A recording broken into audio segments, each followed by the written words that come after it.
Hello guys, welcome back to Sonia's world. আশা করি তোমরা সবাই ভালো আছো। আজ আমার একটা ফ্রেন্ডের লাভ অ্যানিভার্সারি ছিল, তো আমরা সবাই মিলে চলে গেলাম 6 বালিগঞ্জ প্লেস।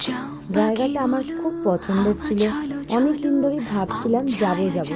তো আজকে যখন আমার ফ্রেন্ডটা নিজেই সাজেস্ট করলো, তখন আমি বললাম ঠিক আছে চল, খুব ভালো, আমারও যাওয়ার ইচ্ছা ছিল, চল ঘুরে আসি। জায়গাটা দেখো খুব সুন্দর, চারিদিকে গাছ, খুব শান্তিপূর্ণ একটা জায়গা।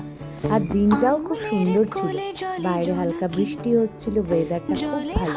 চলো ভিতরটা দেখে নাও, খুব সুন্দর ভিতরটা সাজানো, খাওয়া দাওয়া ভীষণ ভালো। এই চলে এসছে কেক, একটা গোলাপ ফুলের বুকে আর কেক, কি সুন্দর লিখেছে দেখো, তার সাথে বুকেটাও খুব সুন্দর ছিল। এরপর আমাদের চলে এলো লাঞ্চ। লাঞ্চে কত রকমের খাবার ছিল, আমরা তো সব খাবার খেতেই পারছিলাম না, এত খাবার ছিল, কারণ কেকটা খেয়েছি তাই তার আগে পেটটাও ভরে গেছে। একটুখানি তোমাদেরকে বাফেটগুলো দেখিয়ে দিই, চলো বাফেটে কী কী আছে দেখো, কী কী আছে, কত রকম খাবার আছে। আমি ভেতরে ঘুরে ঘুরে সমস্ত জায়গাটা দেখছিলাম, কিছু ফটোও তুলছিলাম।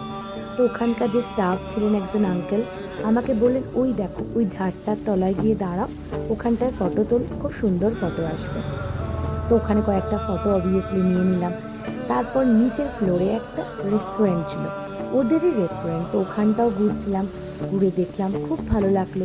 ওখান থেকে কাছেই ছিল কোয়েস্ট মল, তো আমরা প্ল্যান করলাম একটু কোয়েস্ট মলটা ঘুরে আসবো, কারণ ওরা জানতে পেরেছিল আমার ফেভারিট মল হচ্ছে কোয়েস্ট মল। আর আমি অত কাছাকাছি গিয়ে কোয়েস্ট মল যাবো না তা তো কখনো হয় না। তো কোয়েস্ট মল চলে গেলাম, দেন তো গিয়েই লাইফস্টাইলে ঢুকলাম। ওখানে গিয়ে একটু শপিং করলাম, দুটো টপ কিনলাম, ফেসেস কানাডা থেকে কয়েকটা লিপস্টিক কিনলাম, কাজল কিনলাম। দেন লাস্টে আমি ওখানে আসার সময় গুচ্ছিতে ঢুকলাম, কারণ গুচ্ছি আমার ফেভারিট, সামনেই আমার বার্থডে আসছে, তো একটা ইচ্ছা ছিল গুচ্ছির বেল্ট নেওয়া। গেলাম, গিয়ে দেখে এলাম, বেল্টটা চুজ করে এলাম। নেক্সট মান্থে আমার বার্থডে, তো বার্থডের আগে অবভিয়াসলি যাব, বেল্টটাও নিয়ে আসবো। তো চলো, তোমাদের আজকে ব্লগসটা ভালো লাগলে অবশ্যই সাবস্ক্রাইব করবে। Thank you, tata, bye by.